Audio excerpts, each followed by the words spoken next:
卓越元素解碼嘅其中一個基礎係，佢話我哋嘅成功係由心態開始，係由我哋自身嘅狀態同埋我哋過濾器嘅狀態開始。要成為一個成功嘅人，我必須知道點樣去創造一個最好嘅自己，點樣喺任何情況之下都做一個最好嘅自己。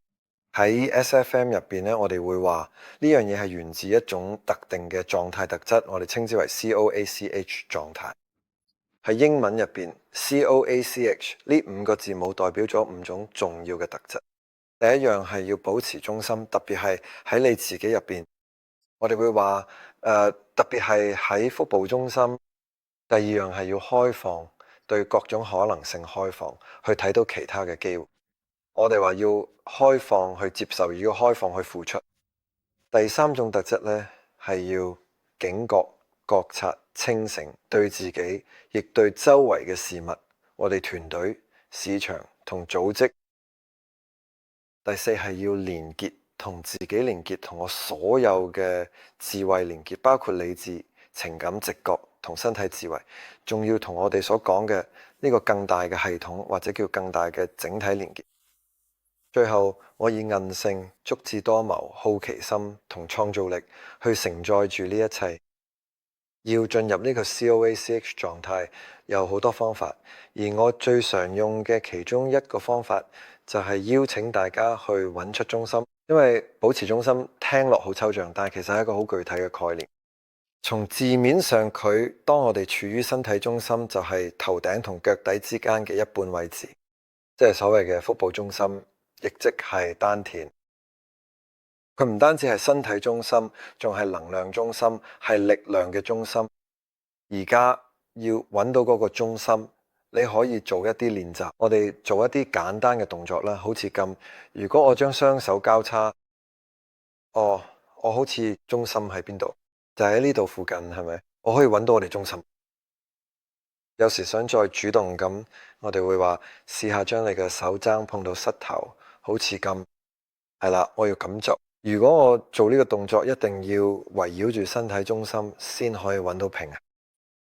另一樣呢，我哋會做嘅係平衡練習，即係踏出一步，抬起一隻腳，用另一隻腳平衡。咁樣你越平衡，通常就越容易。我哋會話，我就係咁樣平衡。但係如果我揾到平衡，我就會將雙手收埋佢。我揾到嗰種穩定感，我真係好平衡，我可以合埋眼。我哋通常會話每隻腳大約要做3次呢啲動作。當你做落去，應該會變得容易嘅。然後呢，你就會變得腳踏實地。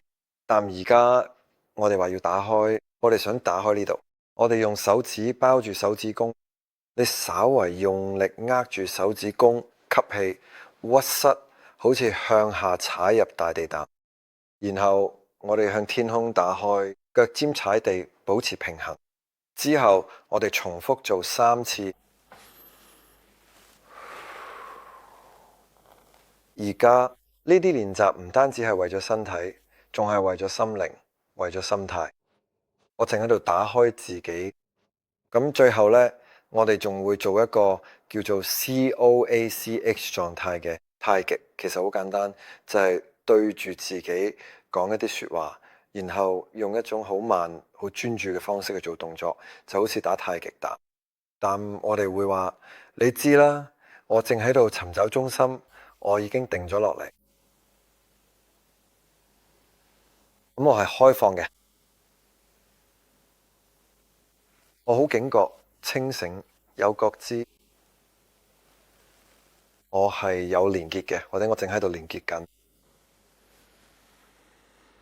我哋呢度，我守護住呢個空間。同樣地，通常我哋會建議重複2到3次，就好似重複任何動作打。定落嚟，打開，覺知、警覺、清醒、連結。我喺呢度，我守護住，我準備好啦。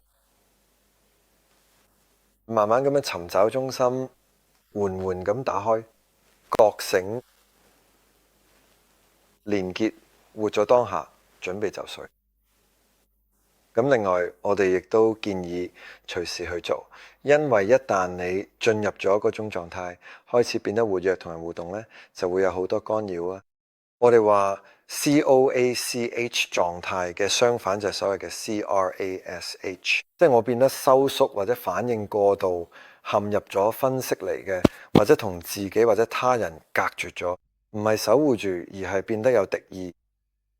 如果呢種情況開始發生，如果我開始覺得收縮、覺得封閉而唔係開放，開始覺得反應過度或者斷嘅連結而唔係連結緊，我哋就話要簡單但慢落嚟。慢落嚟可以令我哋開始變得更有覺知。然後我哋話停一停，停一停可以令我哋揾到一個平靜嘅地方。